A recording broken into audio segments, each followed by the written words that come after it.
Welcome to Ashoka Telangana Academy. In our last class, we have discussed about the properties of the light. Light, కాంతి యొక్క ధర్మాలు.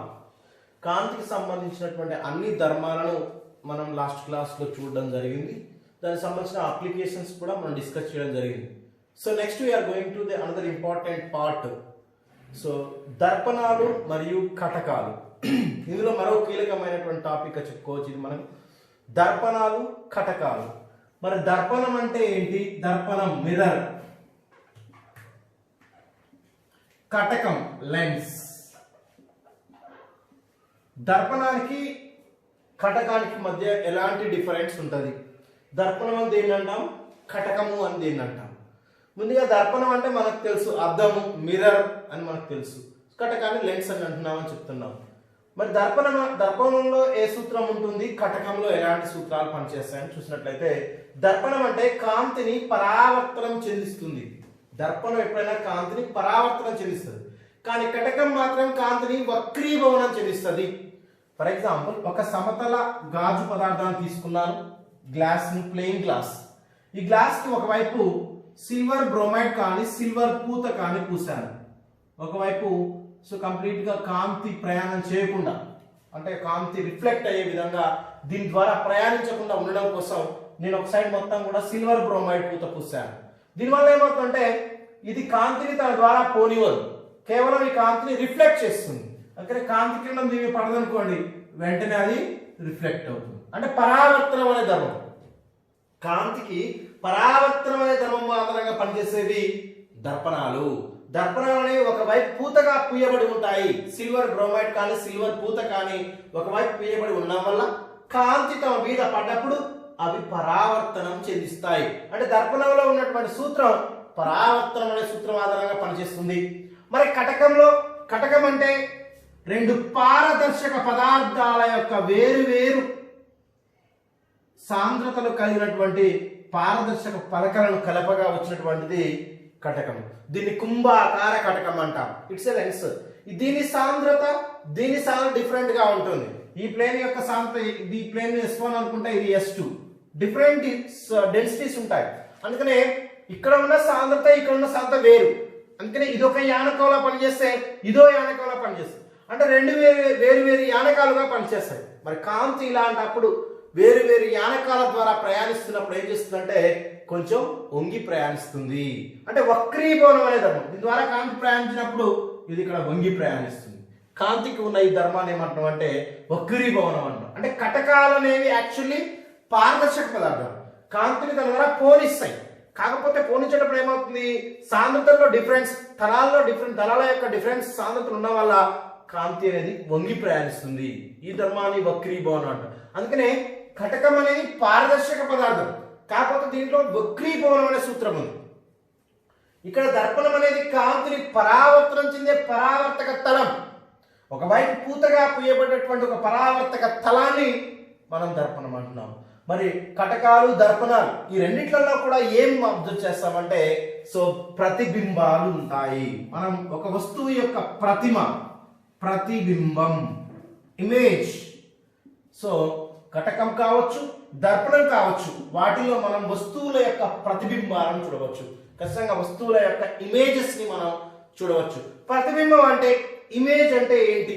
ఒక వస్తువు యొక్క ప్రతిమనే ప్రతిబింబం అంటాం. మనం ఇంట్లో ఉండేటువంటి అద్దం ముందు మనం నిలబడితే మన యొక్క ప్రతిబింబం దాంట్లో ఉంటుంది. మనం ఎలా ఉన్నామో అలానే ఉంటుంది. ఇమేజ్ అనేది ఎలా ఉంటామో అలానే ఉంటాం. నువ్వు ఏ కలర్లో ఉంటే ఇమేజ్ కూడా అదే కలర్లో ఉంటుంది. నువ్వు ఎలా ఉంటే ఇమేజ్ అలా ఉంటుంది. కానీ నీడలు ఉంటాయి, నీడలు అలా ఉండవు. నువ్వు ఎక్కడున్నా కానీ నల్లగానే ఉంటాయి, బ్లాక్. కాకపోతే ఒక ఆకృతి మాత్రమే, ఆబ్జెక్ట్ యొక్క షేప్ మాత్రమే మనం గెట్ అనవచ్చు. కానీ ఇక్కడ ఇమేజ్ లో మాత్రం యాజ్ ఇట్ ఈజీగా ఆబ్జెక్ట్ ఎలా ఉంటుందో అలాంటి కలర్స్ ని, అలాంటి సైజెస్ కూడా పొందేటువంటి అవకాశం ఉంటుంది. అందుకనే ప్రతిబింబం అనేది సో వస్తువు యొక్క ప్రతిమను ప్రతిబింబం అంటాము. అవి దర్పణాల్లో ఏర్పడతాయి, కటకాల్లో ఏర్పడతాయి. అందుకనే ప్రతిబింబాలు బేసికల్లీ రెండు రకాలుగా ఉంటాయి. అందులో ఒకటి మిథ్యా ప్రతిబింబం, మరొకటి నిజ ప్రతిబింబం. నిజ ప్రతిబింబం. మిథ్యా ప్రతిబింబము, నిజ ప్రతిబింబం. ప్రతిబింబాలు రెండు రకాలు అంటున్నాం. ప్రతిబింబం అంటే వస్తువు యొక్క ప్రతిమ. ఫర్ ఎగ్జాంపుల్ ఇది అద్దం అండి. అద్దం ముందు మనం నిలబడితే ఏమవుతుంది, మన యొక్క ఇమేజ్ దీంట్లో ఏమవుతుంది, దీంట్లో సేమ్ యాజ్ ఇట్ ఈస్ గా మనకి ఇమేజ్ అనేది ఉంటుంది. దీన్ని మనం ఇమేజ్ అంటాం. ఇది ఆబ్జెక్ట్ అయితే ఇది ఇమేజ్ అవుతుంది. ఇది ఎలా ఉందో అది అలానే ఉంటుంది. అంటే జనరల్ గా ఇది ఏ కలర్ లో ఉంటుంది, అదే కలర్ లో ఉంటుంది. దాన్ని మనం ఇమేజ్ అంటాం. అదే ప్రతిబింబాలు ఎలా ఉంటాయి, ఎన్ని రకాలుగా ఉంటాయి అంటే రెండు రకాల ప్రతిబింబాలు ఉంటాయి. ఒకటి మిథ్యా ప్రతిబింబము, వర్చువల్ ఇమేజ్. మరొకటి నిజ ప్రతిబింబము, రియల్ ఇమేజ్. మరి వర్చువల్ ఇమేజ్ అంటే ఏంటి, రియల్ ఇమేజ్ అంటే ఏంటి? మామూలుగా మనం అద్దం ముందు చూసుకుంటే మనం ఎలా ఉన్నామో అది కూడా అలానే ఉంటుంది. మనం నిటారుగా ఉంటే ప్రతిబింబము నిటారుగానే ఉంటుంది. కానీ కొన్ని ప్రతిబింబాలు ఎలా ఉంటాయంటే మనం నిటారుగా ఉంటే ఆ ప్రతిబింబం తలకిందులుగా ఉంటుంది, ఇట్లా ఉంటుంది. అంటే ఇలాంటి వాటిని తలకిందులు ప్రతిబింబాలు అంటారు. ఇట్లాంటి వాటిని నిటారు ప్రతిబింబాలు అంటారు. అంటే వస్తువు ఆబ్జెక్ట్ అనేది ఎలా ఉంటే నిటారుగా ఉంటే ప్రతిబింబం కూడా నిటారుగానే ఉంది. ప్రతిబింబం ఎలా ఉంటే వస్తువు ఎలా ఉంటే ప్రతిబింబం కూడా అలానే ఉంది. అలా ఉన్న వాటిని మనం మిథ్యా ప్రతిబింబాలు అంటారు. మిథ్యా ప్రతిబింబాలు ఎప్పుడూ కూడా నిటారు ప్రతిబింబాలే. ఇవి ఎప్పుడూ కూడా నిటారుగా ఉంటాయి. మిథ్యా ప్రతిబింబం ఎప్పుడూ కూడా నిటారుగానే ఉంటుంది. కానీ మరి తలకిందులు ప్రతిబింబాలు అంటే ఖచ్చితంగా ఒకవేళ ఒక వస్తువు ఇలా ఉందనుకోండి, ఆ ప్రతిబింబం ఇలా ఉంటుంది. అంటే ఇట్లాంటి వాటిని మనం ఖచ్చితంగా నిజ ప్రతిబింబాలు అంటారు. తలక్రిందులుగా ఉంటుంది. తలక్రిందులుగా ఉండే ప్రతిబింబాన్ని మనం నిజ ప్రతిబింబము అంటాం. ప్రతిబింబాలు రెండు రకాలు అంటున్నామండి. అందులో ఒకటేమో మిథ్యా ప్రతిబింబము, మరొకటి నిజ ప్రతిబింబం. మిథ్యా ప్రతిబింబం అంటే నిటారుగా ఉంటుంది. మనం స్ట్రైట్ గా ఈ వస్తువు ఇలా ఉందనుకోండి, ఇది కూడా ఇలానే ఉంటుంది. దీన్ని ఎరెక్ట్ అంటాం. ఎరెక్ట్ అన్న virtual images. All virtual images are erect. ఇవి నిటారుగా ఉంటాయి. అఫ్ కోర్స్ చిన్నగా ఉండొచ్చు, పెద్దగా ఉన్న తర్వాత విషయం, కానీ ఇవి ఖచ్చితంగా నిటారుగా ఉంటాయి. నిజా ప్రతిబింబాలు అన్నీ కూడా నిటారుగానే ఉంటాయి. కానీ నిజ ప్రతిబింబం అంటే తలక్రిందులుగా ఉంటుంది. Inverted, always inverted. చిన్నగా ఉండవచ్చు, పెద్దగా ఉండవచ్చు, కానీ ఇవి ఇన్వర్టెడ్. రియల్ ఇమేజ్ ఎప్పుడూ కూడా inverted. Always the real images are inverted. తలక్రిందులు ప్రతిబింబాలు. మిథ్యా ప్రతిబింబాలు మాత్రం నిటారు, ఎరెక్ట్ ప్రతిబింబాలుగా మనం చెప్తుంటాం. ఇది ప్రతిబింబాలు రకాలు. హౌ మెనీ టైప్స్ ఉంటాయి? రెండు రకాల ప్రతిబింబాలు మనకు ఫామ్ అయ్యే అవకాశం ఉంది. ప్రతిబింబం అంటే వస్తువు యొక్క ప్రతిమని ప్రతిబింబం అంటాము. అది వస్తువు ఎలా ఉందో, ఏ కలర్ లో ఉందో అది కూడా అలానే ఉంటుంది. కాకపోతే సైజులు అనేవి మిర్రర్, మనకున్నటువంటి మిర్రర్ను బట్టి వాటి సైజు ఎక్కువగా ఉండమా, తక్కువగా ఉండమా, సమానంగా ఉండమా అనేది మనకు ఉంటుంది. కాబట్టి ప్రతిబింబం ఎప్పుడూ కూడా ఖచ్చితంగా కొన్నిసార్లు నిటారుగా ఉంటాయి. నిటారుగా ఉండే వాటిని మిథ్యా ప్రతిబింబాలు అంటారు. ఒకవేళ అలా కాకుండా తలక్రిందులుగా ఉంటాయి. తలక్రిందులుగా ఉండేటువంటి ప్రతిబింబాలను నిజ ప్రతిబింబాలు అంటారు. వీటిని మనం రియల్ ఇమేజెస్ గా మనం పరిగణిస్తాం. నిత్య జీవితంలో మిథ్యా ప్రతిబింబం ఎక్కడ చూడవచ్చు అంటే మనం ఇళ్లలో వాడేటువంటి అద్దం, మిర్రర్, ప్లేన్ మిర్రర్ అంటే సమతల దర్పణము. మనం ప్రతిరోజు మార్నింగ్ లేవగానే మన మొహాన్ని అద్దంలో చూసుకుంటాం. ఆ అద్దంలో చూసుకునేటప్పుడు మనం ఎలా ఉన్నామో, మన రంగు ఎలా ఉందో అది కూడా అందులో అట్లనే ఉంటుంది. అంటే అద్దంలో ఉండేటువంటిది మీ యొక్క ఇమేజ్ కూడా సేమ్ యాజ్ ఇట్ ఈస్ మీలాగానే ఉంటుంది. మరి అట్లాంటి ప్రతిబింబం ఏమంటాం అంటే విద్యా ప్రతిబింబం అంటాం. అందుకనే పొద్దున్నే మనం చూసుకున్నటువంటి సమతల దర్పణం. సమతల దర్పణం. సమతల దర్పణంలో ఏర్పడే ప్రతిబింబం ఎప్పుడూ కూడా మిథ్యా ప్రతిబింబమే. అది ఎప్పుడూ కూడా నిటారుగా ఉండే ప్రతిబింబంగానే మనం చెప్పవచ్చు. మరి నిజ ప్రతిబింబాలు ఎక్కడ చూస్తాం? Best example photography, camera. మనం కెమెరాలో ఫోటో తీయగానే యాక్చువల్లీ అది ఇన్వర్టెడ్ పడుతుంది. ఇంకొకసారి బటన్ నొక్కినప్పుడు అది రొటేట్ అవుతుంది. అంటే ఖచ్చితంగా కెమెరా ద్వారా తీసినటువంటి ఫొటోస్ ఎలా వస్తాయి సార్ అంటే ఎప్పుడూ కూడా తలక్రిందులుగానే వస్తాయి.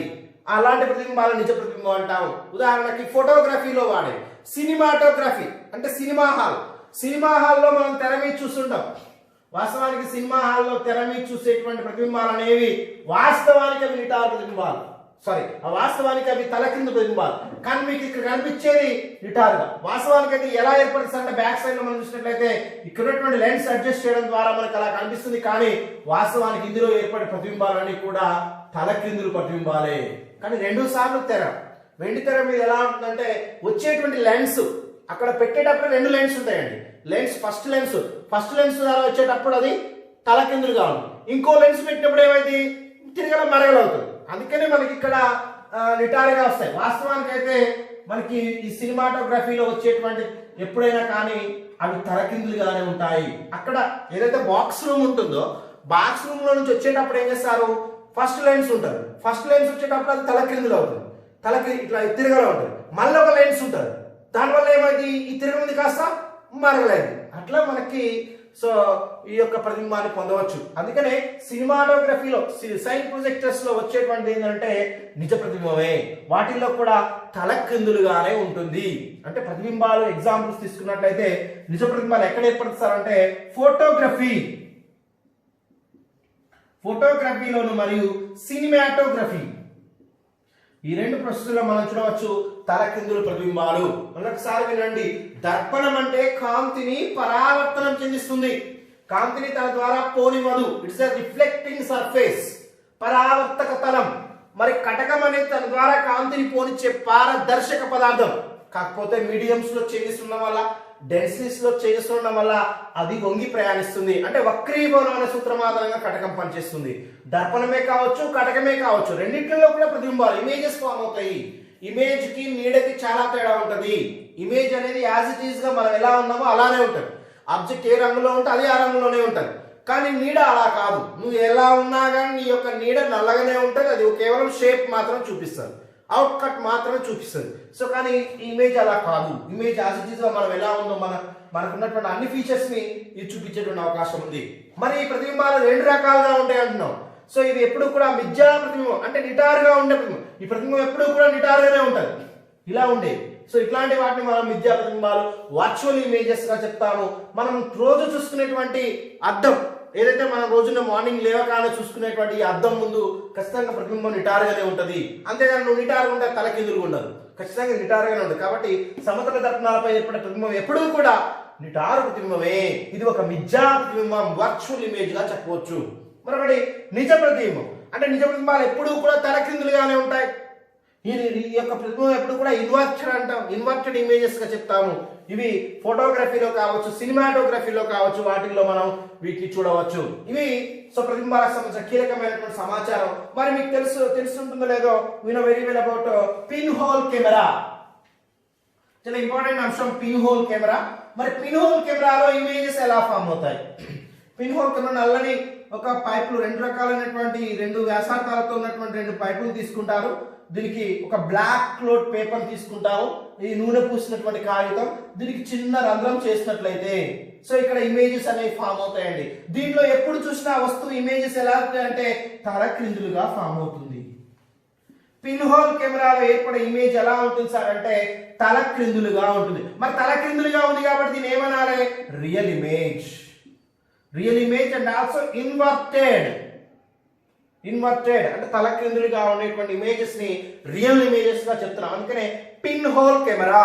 ఈ పిన్ హోల్ కెమెరాలో ఏర్పడే ఇమేజ్ ఎప్పుడైనా పిన్ హోల్ కెమెరా, ఈ పిన్ హోల్ కెమెరాలో ఏర్పడే ఇమేజ్ యొక్క లక్షణం ఎప్పుడైనా కానీ తల క్రిందులుగా ఉంటుంది. ఇది ఒక రియల్ ఇమేజ్ గా మనం చెప్పుకోవచ్చు. రియల్ ఇమేజ్ ఒక బెస్ట్ ఎగ్జాంపుల్. మామూలుగా నిజ ప్రతిబింబాలు ఎక్కడెక్కడ ఏర్పడుతున్నాయంటే ఫోటోగ్రఫీలో ఏర్పడుతున్నాయి, సినిమాటోగ్రఫీలో ఏర్పడుతున్నాయి. పిన్ హోల్ కెమెరాలో కూడా మనం చూసేటువంటి ఇమేజెస్ ఎలా ఉంటాయంటే నిజ ప్రతిబింబంగానే, తలకిందులు ప్రతిబింబంగానే చెప్పుకోవచ్చు. ఇది ప్రతిబింబంకి సంబంధించిన సమాచారం. ప్రతిబింబం అంటే వస్తువు యొక్క ప్రతిమ. మళ్ళీ గుర్తుపెట్టుకోండి, మిథ్య అంటే నిటారుగా ఉండడం, అది ఎప్పుడు కూడా నిటారుగానే ఉంటుంది. అట్లాంటి వాటిని మనం వర్చువల్ ఇమేజెస్, మిథ్యా ప్రతిబింబాలు అంటారు. కానీ ప్రతిబింబం ఎప్పుడు కూడా తల క్రిందులుగా ఉంది, ఇన్వర్టెడ్ గా ఉంది. అట్లాంటి వాటిని నిజ ప్రతిబింబాలు లేదా రియల్ ఇమేజెస్ గా మనం చెప్తాం. ఎక్కువగా ఇవి photography, cinematography, pin hole cameras లో మనం ఇవి ఎక్కువగా ఏర్పడే అవకాశం ఉంది. మరి వన్ బై చూద్దాం. మనం ఫస్ట్ దర్పణాల గురించి చూసిన తర్వాత మనం కటకాల్లోకి వెళ్దాం. ముందుగా దర్పణాలు. దర్పణం అంటే ఒకవైపు పూతగా అప్రియబడి మరొక వైపు పరావర్తక తలాన్ని కలిగి ఉన్న దానిని దర్పణం అంటారు. దాన్ని మనం మిర్రర్ అంటున్నాం. మన డైలీ లైఫ్ లో చాలా మిర్రర్స్ మనం చూసి ఉంటాము. మిర్రర్స్ బేసికల్లీ ఎన్ని రకాలుగా ఉంటాయి, ఆ మిర్రర్స్ బట్టి మనం తీసుకునే అవకాశం ఉంటుందండి. దర్పణము అంటే ఒకవైపు పూతగా అప్రియబడి, సిల్వర్ బ్రోమైడ్ కానీ సిల్వర్ తో కానీ పూతగా అప్రియబడి మరొక భాగం పరావర్తక తలంలా పనిచేసే వాటిని దర్పణం అంటారు. దర్పణాలు బేసికల్లీ రెండు రకాలు. దర్పణాలు బేసికల్లీ రెండు. అందులో ఒకటి మొదటిది సమతల దర్పణం. సమతల దర్పణం, it is also called plane mirror. సమతల దర్పణం అంటే మన ఇళ్లలో వాడేటువంటి మిర్రర్ ఉంది కదా, దాన్నే మనం సమతల దర్పణం అంటాం. రోజు చూసుకునే అద్దాన్ని సమతల దర్పణం అంటాం. మరొక రెండవది గోళాకార దర్పణాలు. గోళాకార దర్పణాలు స్పెరికల్ మిర్రర్స్ అంటే స్పెరికల్ షేప్ లో ఉండేటువంటి మిర్రర్స్ మనం గోళాకార దర్పణాలు అంటాము. అయితే గోళాకార దర్పణాలు తిరిగి రెండు రకాలుగా వర్గీకరిస్తారు. అందులో ఒకటి పుటాకార దర్పణం. పుటాకార దర్పణం కాన్కేవ్ మిర్రర్. Concave mirror. మరొకటి కుంభాకార దర్పణం. కుంభాకార దర్పణం. Convex mirror. Convex mirror. ఇవి రెండు రకాలుగా ఉంటాయి మనకి. సమతల దర్పణం, గోళాకార. సమతల దర్పణం ప్లేన్ గా ఉంటుంది. మనం రోజు చూసుకునేటువంటి అద్దాన్ని మనం సమతల దర్పణం, సో అట్లాంటి వాటిని మనం ప్లేన్ మిర్రర్స్ అంటున్నాం. అలా కాకుండా స్పెరికల్ షేప్ లో ఉంటాయి. స్పెరికల్ షేప్ లో ఉండేటువంటి మిర్రర్స్ ని మనం గోళాకార దర్పణాలు అంటున్నాం. ఇందులో రెండు రకాలుగా ఉన్నాయి. పుటాకార దర్పణం ఉంటుంది, కుంభాకార దర్పణం ఉంటుంది. సో అలా concave mirror and convex mirror గా మనం తీసుకుంటున్నాం. ముందుగా 1 by 1 చూద్దాం. సమతలం. ఇందులో ప్రతి దర్పణం గురించి ఏం తెలుసుకోవాలి సార్ అంటే, దర్పణంలో ఏమి ప్రతిబింబం ఏర్పడుతుంది, ఫస్ట్ అది ఎలాంటి ప్రతిబింబాన్ని ఏర్పరుస్తుంది అంటే మిథ్యా ప్రతిబింబమా లేకపోతే నిజ ప్రతిబింబమా, ఏవి ఏర్పరుస్తుంది అన్న విషయం మనకు తెలుసుకుని ఉండాలి. ఆ యొక్క మిర్రర్ యొక్క ఇంపార్టెన్స్, డైలీ లైఫ్ లో ఈ మిర్రర్స్ అనేవి ఎక్కడెక్కడ ఉపయోగపడుతున్నాయి, వాటిల్లో ప్రతిబింబాలు ఎట్లా ఏర్పడతాయి అన్న అంశాల మీద మనకు ఖచ్చితంగా తెలవాల్సిన అవసరం. ఇక్కడ నుంచి ఎగ్జామ్స్ చాలా సార్లు అడిగాడు, మోటారు వాహనాల యొక్క పక్క సైడ్ అద్దంలో రియర్ వ్యూ మిర్రర్ గా దేన్ని ఉపయోగిస్తారని అడిగాడు. చాలా సార్లు ఎగ్జామ్లో అడిగినటువంటి విషయం. అంటే వెనుక వైపు వస్తున్నటువంటి వాహనాలను, వెనుక వైపు వస్తున్న వస్తువులను చూడడానికి చాలా ఎక్కువగా మోటారు వాహనం సైడ్ అద్దంగా రియర్ వ్యూ మిర్రర్ గా మనం దేన్ని ఉపయోగిస్తామన్నాడు. దానికి ఆన్సర్ కుంభాకార దర్పణం. కుంభాకార దర్పణాన్ని మనం రియర్ వ్యూ మిర్రర్ గా వెనుక వైపు వస్తున్న వస్తువులని తెలుసుకోవడానికి కుంభాకార దర్పణాన్ని యూజ్ చేస్తాం. చాలా సార్లు ఎగ్జామ్లో అడిగింది. సో అదే కాదండి, పుటాకారం. సో మోటార్ వాహనాల హెడ్ లైట్లలో ఎలాంటి మిర్రర్ ఉంటుంది? మోటార్ వాహనం హెడ్ లైట్ లో వాడేది పుటాకార దర్పణం. టార్చ్ లైట్, సెర్చ్ లైట్, వీటిలో ఉండేటువంటిది ఏంటంటే పుటాకార దర్పణమే. Doctors mirror, ENT specialist, especially చెవి ముక్కు గొంతు డాక్టర్స్ ఉపయోగించే మిర్రర్ ఏంటిదంటే పుటాకార దర్పణం. షేవింగ్ మిర్రర్, షేవింగ్ లో వాడే మిర్రర్, సో పుటాకార దర్పణాలు. సోలార్ కుక్కర్లు, సోలార్ సెల్స్ తయారులో వాడే సో పుటాకార దర్పణాలు. ఇలా డైలీ లైఫ్ లో చాలా సో అప్లికేషన్స్ మనకి జీవితంలో ఉపయోగపడుతున్నటువంటి అంశంగా చెప్పుకోవచ్చు. కాబట్టి దర్పణాల నుంచి మనం ఖచ్చితంగా ఇంపార్టెంట్ అంశాలు తెలుసుకోవాల్సిన అవసరం. 1 by 1 చూద్దాం. ముందుగా సమతల దర్పణము, ప్లేన్ మిర్రర్. 1 by 1 చూసినట్లయితే మరి ప్లేన్ మిర్రర్ లో ఎలాంటి ప్రతిబింబం ఏర్పడుతుంది, ఇది ఏర్పరిచే ప్రతిబింబాలు ఎలా ఉంటాయో మనం చూద్దాం ఖచ్చితంగా. ముందుగా సమతల దర్పణం. సమతల దర్పణం, it is a plane mirror. నిత్య జీవితంలో మనం ప్రతిరోజు మనం డైలీ లైఫ్ లో వాడుతున్నటువంటి సో మిర్రర్ మనం సో ప్రతిరోజు పొద్దున్నే లేవగానే మన మొహం చూసుకునేటువంటి మిర్రరే సమతల దర్పణంగా చెప్పుకోవచ్చు. సమతల దర్పణం ఇలా ఉంటుందండి. ఒకవైపు పూతగా ప్రియబడి ఉంటుంది, ఒకవైపు సిల్వర్ బ్రోమైడ్ కానీ సిల్వర్ తో కానీ పూత ప్రియబడి ఉంటుంది. ఈ భాగం రిఫ్లెక్టింగ్ ఏరియాగా పనిచేస్తుంది. సో ఫర్ ఎగ్జాంపుల్ ఒక వ్యక్తి ఇలా ఉన్నాడనుకోండి మిర్రర్ ముందు, ఇతని యొక్క ఇమేజ్ కూడా ఇలానే ఉంటుంది. సో ఇందులో ఇమేజ్ ఏర్పడుతుంది.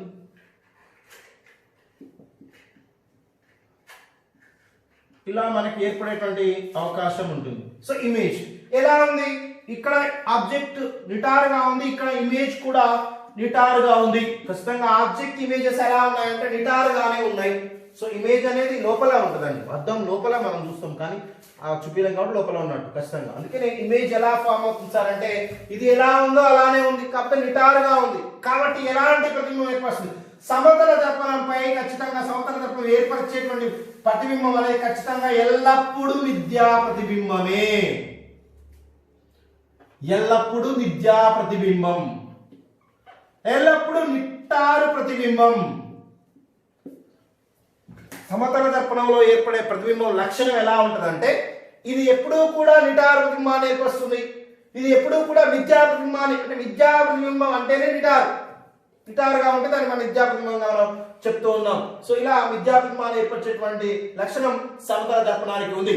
ఇంకా ఎలా పనిచేస్తుంది సార్ అంటే కుడి ఎడమ పార్శ్వ విలోమనం,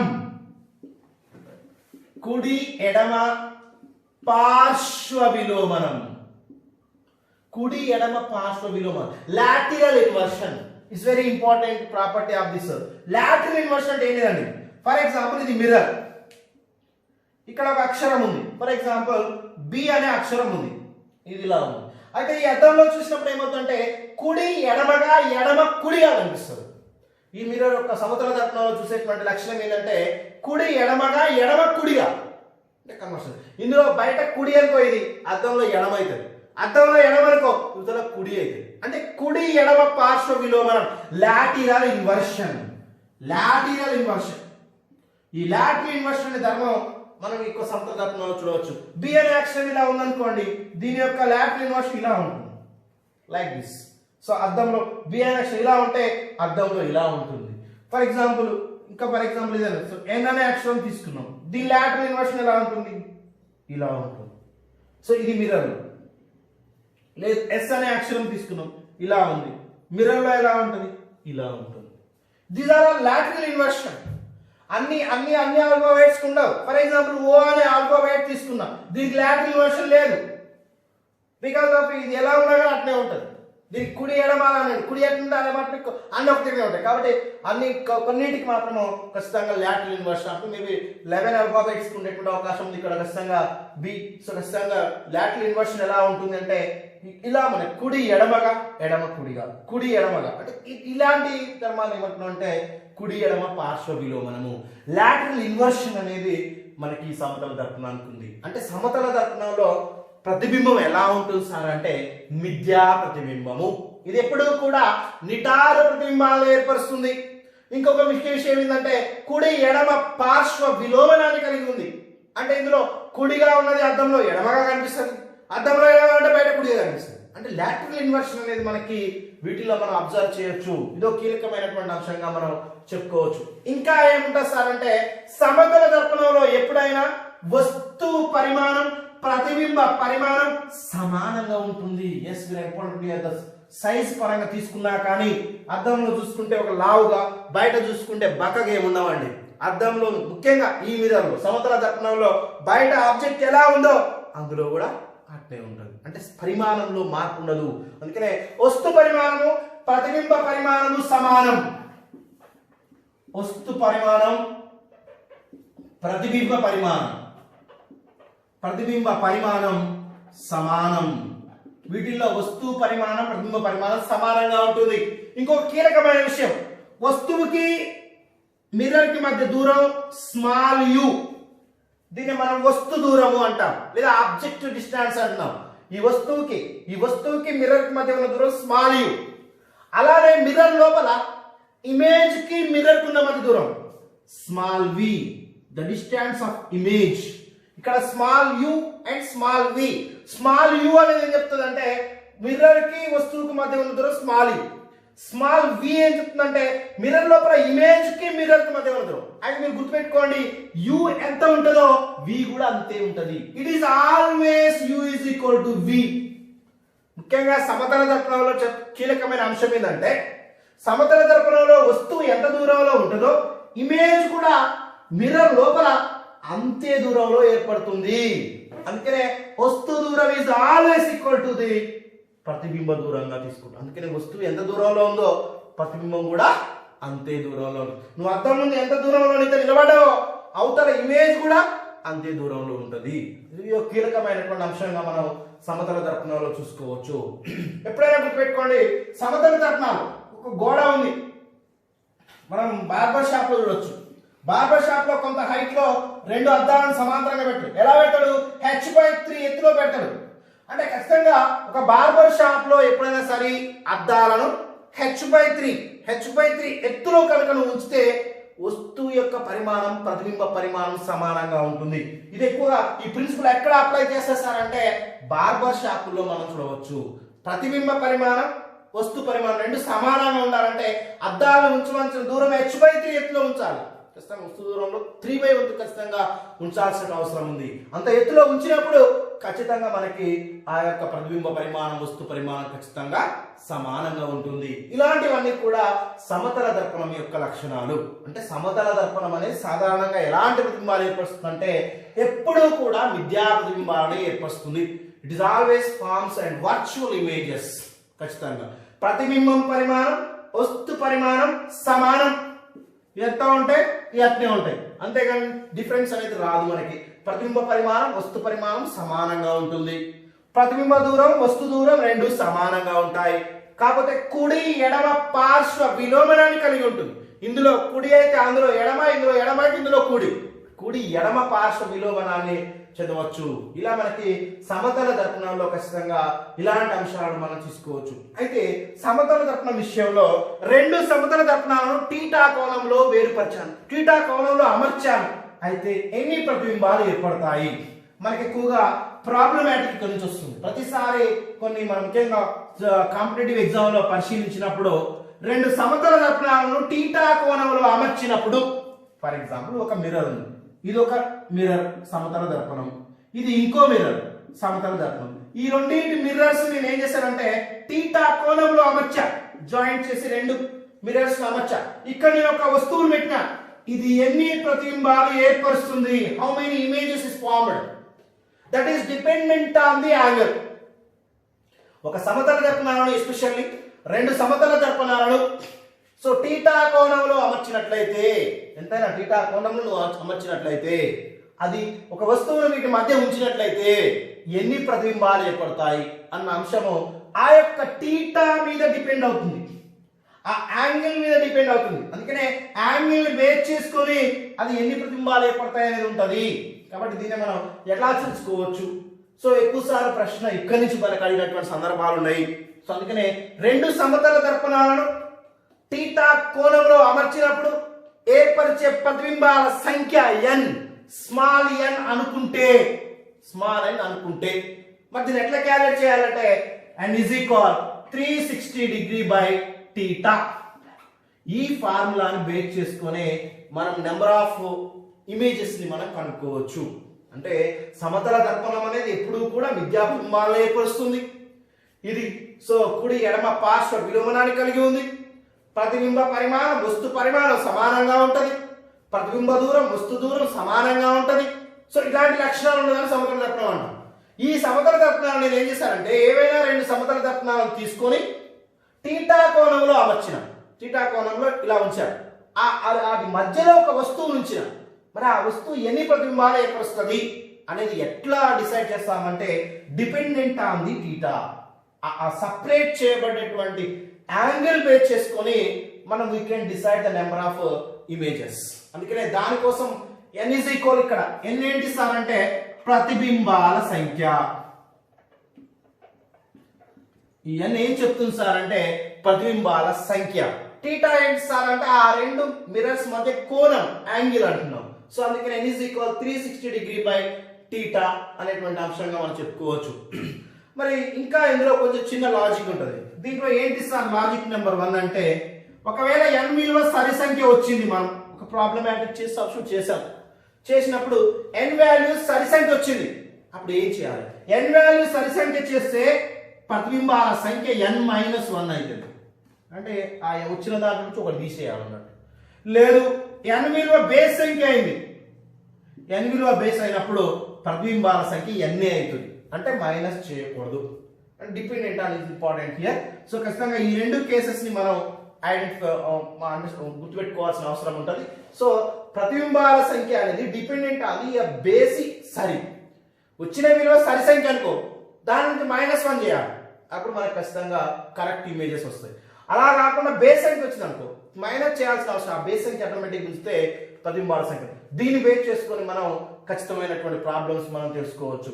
ఫర్ ఎగ్జాంపుల్ దీని మీద ఎలాంటి ప్రాబ్లం ఇచ్చాడంటే ఒకసారి ఎగ్జామ్ లో ఏమని ఇచ్చాడు, రెండు సమతల దర్పణాలను 60 డిగ్రీల కోణంలో అమర్చినాను, అయినా ఎన్ని ప్రతిబింబాలు ఏర్పడతాయి అన్నాడు. సో ఆప్షన్స్ ఏమి ఇచ్చాడంటే option A 2, option B 3, option C 5, option D 6 ఏమై ఉండొచ్చు. ఇక్కడ ఈయన ఏమన్నాడు, రెండు సమతల దర్పణాలను 60 డిగ్రీల కోణంలో అమర్చినాను అన్నాడు. అంటే theta is equal how much here 60 degrees మనకి ఇచ్చిండు. అంటే 60 డిగ్రీల కోణంలో అమర్చిండు. అలాంటప్పుడు ఎన్ని ప్రతిబింబాలు అయిపోతాయి, n ఈజ్ ఈక్వల్ ఎంత రావచ్చు అన్నాడు. అంటే you should substitute in this formula theta value first of all. అంటే ఏం చేస్తావు, n is equal 360 degree by 60 చేస్తావు. 0 0 క్యాన్సిల్, 6 6 జా. ఇక్కడ ఏమొచ్చింది, n ఈజ్ ఈక్వల్ 6 వచ్చింది. మరి ఈ 6 అనేది బేస్ సంఖ్యనా సరి సంఖ్యనా అన్నప్పుడు ఖచ్చితంగా ఇది సరి సంఖ్యనే. మరి సరి సంఖ్య వచ్చినప్పుడు ఏం చేయాలని చెప్పినావు, n - 1 చేయాలన్న. అంటే 6 - 1 మరి ఆన్సర్ ఏమవుతుంది 5 అవుతుంది. అంటే ఖచ్చితంగా ఎన్ని ప్రతిబింబాలు ఏర్పడతాయి, 5 ప్రతిబింబాలు ఏర్పడతాయి. ఖచ్చితంగా ఇదే విధానాన్ని మనం అనుసరించాల్సిన అవసరం ఉంది. అందుకనే రెండు సమతల దర్పణాలను 60 డిగ్రీల కోణంలో అమర్చినప్పుడు ఏర్పరిచే ప్రతిబింబాల సంఖ్య n is equal 360 degree by theta. ఇక్కడ టీటా వాల్యూ ఎంత అంటే 60 డిగ్రీస్ అంటున్నాం. మరి 60 డిగ్రీస్ మనం సబ్స్టిట్యూట్ చేసినప్పుడు 6 - 1 6 సరి సంఖ్య. సరి సంఖ్య కాబట్టి n - 1 చేయాలి. మనం ఖచ్చితంగా 5 వచ్చింది. ఇట్లా మనము సో ఖచ్చితంగా ఇలాంటి ప్రాబ్లం మనం ఈ పద్ధతిలో చేయవచ్చు. ఇంకో క్వశ్చన్ అడిగాడు. ఏమని అడిగాడంటే రెండు సమతల దర్పణాలను 90 డిగ్రీల కోణంలో అమర్చినట్లయితే 90 డిగ్రీస్ యాంగిల్ అన్నాడు. అంటే ఈసారి టీటా వాల్యూ ఎంత అంటే 90 డిగ్రీస్. మరి 90 డిగ్రీస్ అయినప్పుడు ఏర్పరిచే ప్రతిబింబాల సంఖ్య ఎంత? సో ఆప్షన్స్ ఏమి ఇచ్చారంటే so 3, option B 2, option C 4, option D 1. ఇలాంటప్పుడు ఎలా చేయాలి ప్రాబ్లం అంటే వెరీ సింపుల్. ఇక్కడ ఏమి ఇచ్చాడు, టీటా ఈజ్ ఈక్వల్ 90 డిగ్రీస్ ఇచ్చాడు. కాబట్టి n is equal 360 degree by 90 0 0. So 9 4 జా. సో మరి ఇక్కడ 4 ఏంటి సార్, 4 అనేది ఖచ్చితంగా మనకున్నటువంటి సరి సంఖ్య. మరి 4 సరి కాబట్టి ఏం చేయాలి, 4 - 1 ఆన్సర్ ఏమవుతుంది 3. 3 ప్రతిబింబాలు ఏర్పడతాయి. అందుకని ఖచ్చితంగా 90 డిగ్రీస్ లో ఉంచినప్పుడు ఏర్పరిచే ప్రతిబింబాలు ఎంత అంటే మిర్రర్స్ ని ఖచ్చితంగా 3 ప్రతిబింబాలు ఏర్పడే అవకాశం ఉంది. దిస్ టైప్ ఆఫ్ క్వశ్చన్స్ మనకు అడిగేటువంటి అవకాశం ఉంది. ఇంకా ఏమనవచ్చు, రెండు సమతల దర్పణాలను 72 డిగ్రీ కోణంలో అమర్చారు. అంటే ఇక్కడ టీటా వాల్యూ ఎంత 72 డిగ్రీస్. మరి 72 డిగ్రీ కోణంలో అమర్చినప్పుడు ఏర్పరిచే ప్రతిబింబాల సంఖ్య ఎంత? మరి ఎలా చేయొచ్చు అంటే సింపుల్. ఇక్కడ టీటా ఇచ్చాడు కదా, n is equal 360 degree by 72. మరి 72 అంటే you know very well about 36 1 జా అండ్ 36 2 జా. సో 10/2 అంటే 2 5 జా. అంటే n వాల్యూ ఏమొచ్చింది 5 వచ్చింది. మరి బేసి సంఖ్య కాబట్టి ఖచ్చితంగా n ఈజ్ ఈక్వల్ 5a. ఏర్పరిచే ప్రతిబింబాల సంఖ్య 5a అవుతుంది. ఎందుకంటే n వాల్యూ ఏంటి సార్ ఇది అంటే బేసి సంఖ్య. కాబట్టి సో ఆ వచ్చిన విలువని బట్టి మనం చేయాలి. వచ్చింది సరి సంఖ్యనా బేస్ సంఖ్యనా అనేది ఇంపార్టెంట్. ఒకవేళ సరి సంఖ్య వస్తే n - 1 చేయాలి. వచ్చింది బేస్ సంఖ్య అయితే అదే ప్రతిబింబం యొక్క సంఖ్య అవుతుంది. ఇలా మనము సమతల దర్పణాల విషయంలో ఎన్ని ప్రతిబింబాలు ఏర్పడతాయి అన్న అంశానికి సంబంధించిన ప్రాబ్లం చేయొచ్చు. ఇలా కాకుండా ఒకసారి ప్రాబ్లం ఎలా ఇచ్చారంటే రెండు సమతల దర్పణాలు సమాంతరంగా ఉంచినట్లయితే సమాంతరంగా ఉంచండి. ఇది ఒక మిర్రర్ ఇలా ఉంది, దీనికి ఎదురుగా ఇంకో మిర్రర్ ఇలా ఉంది. ఈ రెండింటి మధ్య కోణం ఎంత? ఇప్పుడు రెండు సమతల దర్పణాలు సమాంతరంగా ఉన్నప్పుడు వాటి మధ్య ఉండేటువంటి సపరేటింగ్ కోణం ఎంత? Theta is equal 0 degree. కోణం లేదు ఇక్కడ. రెండు సమాంతర రేఖల మధ్య కోణం 0. ఇక్కడ రెండు సమతల దర్పణాలు సమాంతరంగా ఉంచినప్పుడు వాటి మధ్య కోణం 0. మరి ఇలాంటప్పుడు ప్రతిబింబాలు ఎన్ని ఏర్పడతాయి? ఈ మధ్యలో వస్తువు ఉంచిన నేను ఇప్పుడు ఇది ఎన్ని ప్రతిబింబాలు ఏర్పడే అవకాశం ఉంది? వీటిని సమాంతరంగా ఉంచి మధ్యలో వస్తూ ఉంటే ఎన్ని ప్రతిబింబాలు ఏర్పడేటువంటి అవకాశం ఉంది అంటే very simple. Theta is equal I substitute n is equal 360 degree by theta. Theta value 0 అంటే సంథింగ్ బై 0 అంటే theta 360/0 any value by 0 we can get the infinite of images. అందుకనే రెండు సమతల దర్పణాలను సమాంతరంగా ఉంచితే ఏర్పడే ప్రతిబింబాల సంఖ్య ఎంత అంటే అనంతం. అనంతం అందుకనే ఇట్లాంటి విధానం ఎక్కడ సార్ అంటే పెద్ద పెద్ద బిల్డింగులు కట్టుకొని ఎదురుగా సమాంతరంగా ఇండ్లకు ముందు అద్దాలు పెట్టినప్పుడు ఏమవుతుందంటే వాటి మధ్యలో నుంచి పక్షి పోతుంది అనుకోండి, ఆ పక్షి భయభ్రాంతులకు లోనవుతుంది. ఎందుకంటే ఆ అద్దాల మధ్యలో ఆ పక్షి యొక్క అనేకమైనటువంటి ప్రతిఫలాలు ఏర్పడతాయి. ఫర్ ఎగ్జాంపుల్ బిల్డింగ్ ఉందండి, ఎలివేషన్ చేశాడు మొత్తం గ్లాస్ తోటి, ఇటువైపు ఎదురుగా కూడా అదే ఎలివేషన్ చేసిండు, సేమ్ ఇటు కూడా మొత్తం అద్దాలు పెట్టిండు, ఈయన అద్దాలు పెట్టిండు, అద్దాలు పెట్టిండు, ఎదురుగా మొత్తం సమాంతరంగా ఉన్నాయి. మధ్యలో ఒక పక్షి వస్తుంది, ఈ పక్షి అటు ఇటు చూసింది అనుకో, ఈ పక్షి రెండు సమాంతరంగా ఉన్నటువంటి దర్పణాల మధ్యలో ఉంది. మరి ఎన్ని ప్రతిబింబాలు ఏర్పడతాయి ఈ మిర్రర్స్ లో? అసంఖ్యాకమైన ప్రతిబింబాలు. ఒక పక్షికి అనంతమైన పక్షులుగా కనిపిస్తుంటుంది, అది ఆ పక్షి భయపడిపోయేటువంటి అవకాశం ఉంది, ఎందుకంటే అనంతమైన ప్రతిబింబాలు ఏర్పడతాయి. అందుకనే సమతల దర్పణాలు సమాంతరంగా ఉంచినట్లయితే ఏర్పరిచే ప్రతిబింబాల సంఖ్య అనంతము. సో అనంతమైన ప్రతిబింబాలు ఏర్పడేటువంటి అవకాశం ఉంది. ఇది సమతల దర్పణాలకు సంబంధించినటువంటి సమాచారం. మామూలుగా సమతల దర్పణంలో ఎలా ఉంటుంది సార్ అంటే సమతల దర్పణం ఎప్పుడూ కూడా మిథ్యా ప్రతిబింబాలు ఏర్పరుస్తూ ఉంటుంది. సో ఇది ఎప్పుడూ కూడా కుడి ఎడమ పార్శ్వ విలోమనాన్ని కలిగి ఉంది. వస్తువు పరిమాణం ప్రతిబింబ పరిమాణం సమానంగా ఉంది. వస్తు దూరం ప్రతిబింబ దూరం సమానంగా ఉంటుంది. సో ఖచ్చితంగా వీటిలో సమతల దర్పణాలను కొంత కోణంతో ఏర్పరిచినప్పుడు ఏర్పరిచే ప్రతిబింబాల సంఖ్య n = 360 డిగ్రీ బై టీటా. ఇక్కడ టీటా విలువ మీద ఆధారపడి నెంబర్ ఆఫ్ ఇమేజెస్ ఉంటాయి. ఒకవేళ వచ్చిన నెంబర్ ఆఫ్ ఇమేజ్ విలువ సరి సంఖ్య అయితే ఖచ్చితంగా -1 చేయాలి. వచ్చింది బేస్ సంఖ్య అయితే అదే మనకు ప్రతిబింబం సంఖ్య అవుతుంది. ఇలా మన రెండు సమతల దర్పణాలు సమాంతరంగా ఉంచినట్లయితే అసంఖ్యాకమైన ప్రతిబింబాలు ఏర్పడే అవకాశం ఉంది. సో ఇది సమతల దర్పణానికి సంబంధించినటువంటి సమాచారం. మన నిత్య జీవితంలో సమతల దర్పణాల యొక్క ఉపయోగం ఏంటి? సమతల దర్పణాలను ఎక్కడెక్కడ బేసికల్లీ యూజ్ చేసేటువంటి అవకాశం ఉంది అంటే సమతల దర్పణంపై కాంతి పరావర్తనం చెందుతుంది. ఎస్, సమతల దర్పణాలపై కాంతి అనేది పరావర్తనం చెందుతుంది. ఈ సూత్రం ఆధారంగా తయారు చేసుకోబడిందే periscope. Periscope, you know very well about periscope. Hippolyte Devi అనేటువంటి సైంటిస్ట్ మనకు తయారు చేశాడు. హిప్పోలైట్ డెవి అనేటి ఆయన తయారు చేయడం జరిగింది. మరి పెరిస్కోప్ మీరు బాగా వినే ఉంటారు. కాంతి యొక్క సమతల దర్పణంపై పరావర్తనం అనే సూత్రం ఆధారంగా పనిచేస్తుంది ఈ పెరిస్కోప్. ఇది సమతల దర్పణంపై కాంతి పరావర్తనం చెందుతుంది. ఈ పరావర్తనం అనేటువంటి సూత్రం ఆధారంగా పనిచేసేది పెరిస్కోప్. సో పెరిస్కోప్ మీకు తెలుసు, ఇది జడాకృతిలో ఉంటుంది. పెరిస్కోప్ అనేది జడ ఆకారాన్ని కలిగి ఉంటుంది. మరి ఈ పెరిస్కోప్ లో ఎలా చేస్తారు సార్ అంటే రెండు సమతల దర్పణాలు సమాంతరంగా ఉంచుతారు, ఇలా తీసుకుంటారు. ఈ మిర్రర్స్ ఎలా ఉంటాయి సార్ అంటే సమాంతరంగా ఉంటాయి. వీటి మధ్య కోణం ఎంత సార్ అంటే 0 డిగ్రీ. సమతల దర్పణాల మధ్య కోణం 0 డిగ్రీ, ఎందుకంటే సమాంతరంగా ఉన్నాయి కాబట్టి 0 డిగ్రీ. కానీ వీటి మీద కాంతి ఎంత కోణం మీద పడుతుంది అంటే 45 డిగ్రీల కోణంలో కాంతి కిరణం అనేది రిఫ్లెక్ట్ అవుతుంది. ఇప్పుడు ఇలా ఉంచినప్పుడు ఏమవుతుంది, ఇక్కడ ఉండి చూడాలనుకుంటున్నావు నువ్వు, ఇక్కడ ఉండి ఎక్కడెక్కడో ఉన్నటువంటి వస్తువును చూడాలనుకుంటున్నావు, ఇక్కడ ఉంది క్యాండిల్ హైట్ లో ఎక్కడో ఉంది. ఈ వస్తువు యొక్క నుంచి వచ్చినటువంటి రిఫ్లెక్ట్ అయినటువంటి కాంతి కిరణం వచ్చి ఇక్కడ పడింది, ఇక్కడ పడేటువంటి కాంతి కిరణం రిఫ్లెక్ట్ అయ్యి ఇక్కడ పడింది. ఈ మధ్య కోణం 45 డిగ్రీ.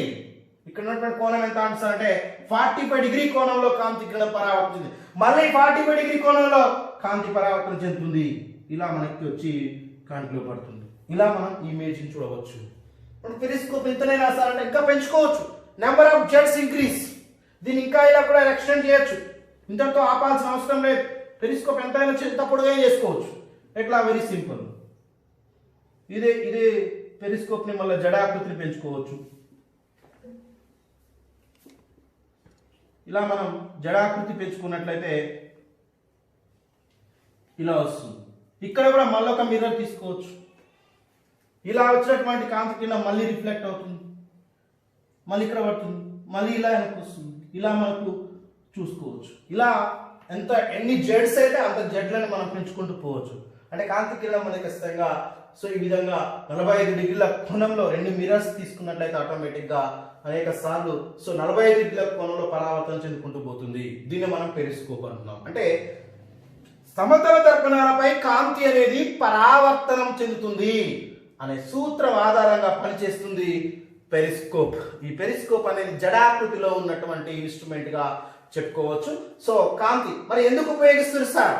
నిత్య జీవితంలో దీని ఉపయోగాలు ఏంటి అంటే వెరీ వెరీ ఇంపార్టెంట్. జలాంతర్గామి very well about the submarine. David Bushnell కనుక్కున్నటువంటి కీలకమైనటువంటి థాట్స్ ఇన్స్ట్రుమెంటేషన్ జలాంతర్గామి.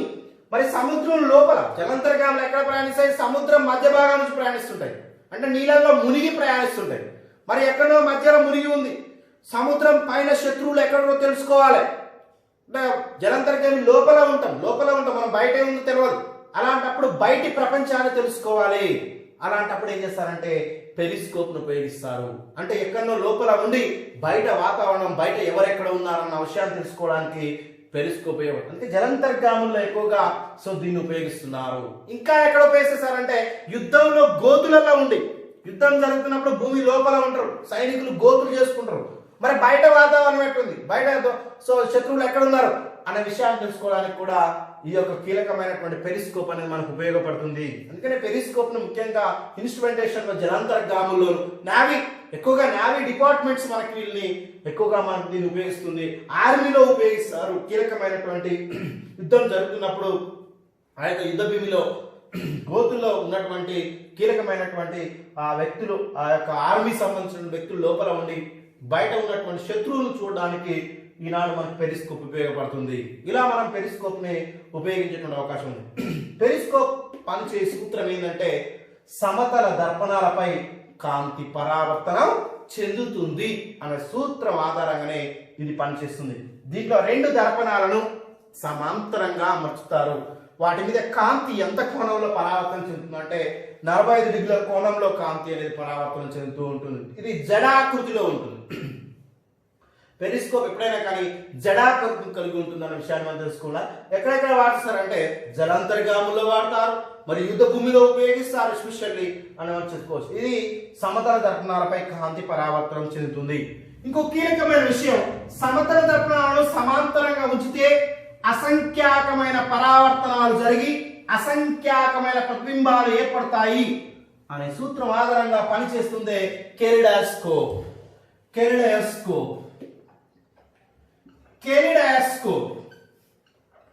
ఇది ఒక కీలకమైనటువంటి ఇన్స్ట్రుమెంటేషన్. కాంతికి సంబంధించి సమతల దర్పణాలు ఉపయోగిస్తున్న మరో కీలకమైనటువంటి ఇన్స్ట్రుమెంట్ కెలిడాస్కోప్. మరి ఏంటి సార్ ఈ కెలిడాస్కోప్ అనేది ఖచ్చితంగా ఇందులో 3 సమతల దర్పణాలు ఉంటాయి. 3 సమతల దర్పణాలను 60 డిగ్రీల కోణంతో సమబాహు త్రిభుజ ఆకృతిలో అమర్చుతారు. కష్టమైనటువంటి కెలిడాస్కోప్ లో కీలకమైనటువంటి అంశం 3 సమతల దర్పణాలను మనకి అమర్చేటువంటి అవకాశం. ఇలా డిఫరెంట్ షేప్స్ లో మనకు ఉంటాయి ఇవి. సో ఇలా మనకి సో ఆకృతి చేసేటువంటి అవకాశం ఉంది. సో కెలిడాస్కోప్స్ అనేవి కెలిడాస్కోప్ లో ఏంటి సార్ అంటే సమతల దర్పణాలను సమాంతరంగా ఉంచుతారు. ఇప్పుడు చెప్పాం సమతల దర్పణాలు సమాంతరంగా ఉంచితే అవి ఏర్పరిచే ప్రతిబింబాలు అసంఖ్యాకం. ఎందుకంటే అనేక సార్లు బహుళ పరావర్తనం, కాంతి బహుళ పరావర్తనం, మల్టిపుల్ రిఫ్లెక్షన్స్ ఫామ్ అయి మల్టిపుల్ ఇమేజెస్ ఫామ్ అవుతాయి. అనంతమైన అసంఖ్యాకమైన ప్రతిబింబాలు జరిగి అసంఖ్యాకమైన ప్రతిబింబాలు ఏర్పరచడానికి అవకాశం ఉంది.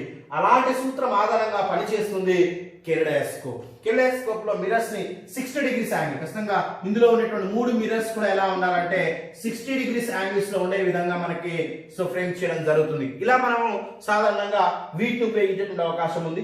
కెలిడాస్కోప్స్ అనేవి ఎక్కడ ఉపయోగిస్తారు? డైలీ లైఫ్ లో వీటి ఉపయోగం ఏంటి మీకు తెలుసు. మిఠాయి షాపులు, బేకరీస్, ఇంకా బాగా చెప్పాలంటే జ్యువెలరీ షాప్,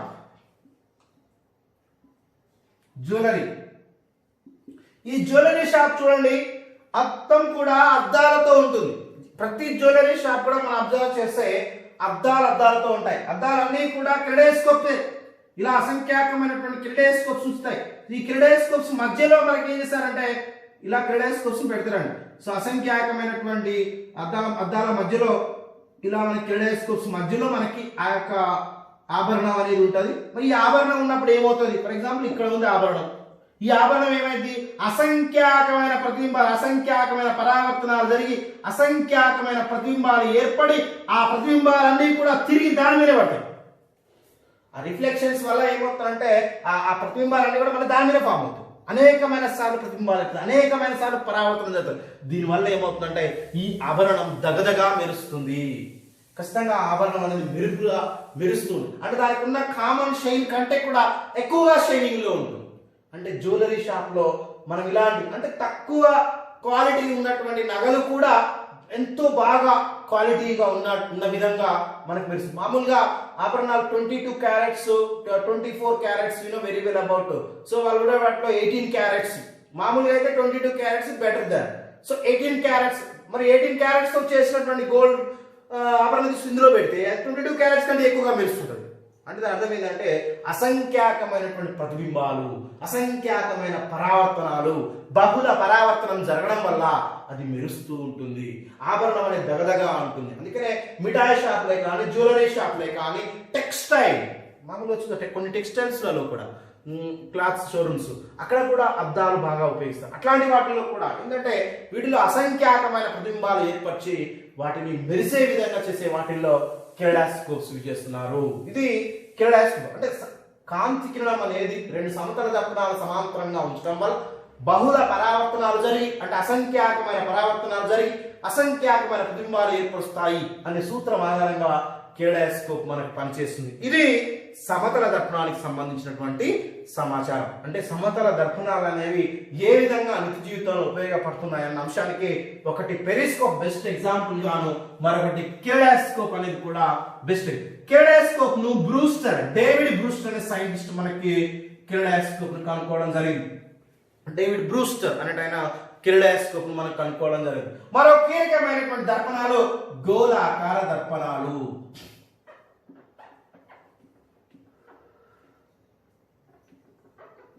గోళాకార దర్పణాలు స్పెరికల్ మిర్రర్స్ లో రెండు రకాలు అనుకున్నాం. ఒకటి సమతల దర్పణం, మరొకటి గోళాకార దర్పణం. స్పెరికల్ మిర్రర్స్ అను గోళాకార దర్పణాలు బేసికల్లీ రెండు రకాలు అంటున్నాం. అందులో ఒకటి పుటాకార దర్పణం, మరొకటి కుంభాకార దర్పణం. కాన్కేవ్ అండ్ కాన్వెక్స్ మిర్రర్స్ గా మనం చెప్పుకోవచ్చు. ముందుగా చూద్దాం పుటాకార దర్పణం. గోళాకారంలో హాఫ్ గోళం, పుటాకారంలో అంటే మామూలు పుటాకారం కుంభాకారం ఎక్కడి నుంచి తీసుకుంటాం అంటే గోళాకార షేప్ లో నుంచి తీసుకుంటాం. అందుకనే వీటిని గోళాకార దర్పణాలు అంటాం. ముందుగా పుటాకార దర్పణం అంటే చూద్దాం. పుటాకార దర్పణం దీన్ని మనం కాన్కేవ్ మిర్రర్ అంటాం. It's very important one. Concave mirror దేంట్లో నుంచి తీసుకుంటాం ఈ కాన్కేవ్ మిర్రర్ ని అంటే గోళం యొక్క అర్ధ భాగము. సో మామూలుగా కర్వ్ హాఫ్ కర్వ్ ఇలా తీసుకుంటాం. బేసికల్ దీన్ని ఎక్స్టెండ్ చేస్తే ఏమవుతుంది చెప్పండి. ఎక్స్టెండ్ చేస్తే జనరల్ ఎక్స్టెండ్ చేస్తే గోళం అవుతుంది, స్పియర్ అవుతుంది ఎక్స్టెండ్ చేస్తే. కానీ half part I have taken only half part. అందుకనే ఈ గోళం అనుకుంటే దీనికి ఏముంటది సెంటర్ ఉంటుంది, కానీ ఇది కర్వే కాబట్టి C curvature, centre of curvature C.